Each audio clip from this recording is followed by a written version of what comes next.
Salve, ci troviamo alla Casa degli Specchi a Padova, in via Vescovado.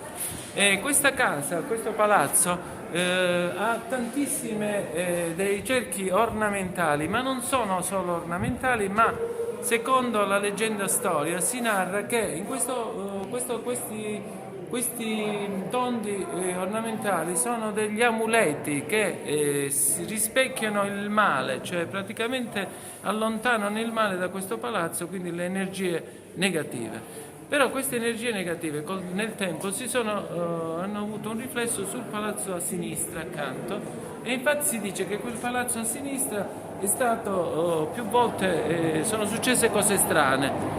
È successo che praticamente alcuni, quando era abitato il palazzo, alcuni hanno visto gonfiare i muri da dove usciva acqua lurida, oppure hanno visto una donna con le gambe penzoloni dalla finestra che stava per cadere. Anche oggi che è abbandonato, si dice che ci sono fantasmi che aleggiano nel palazzo, in particolare una bambina con la bocca cucita.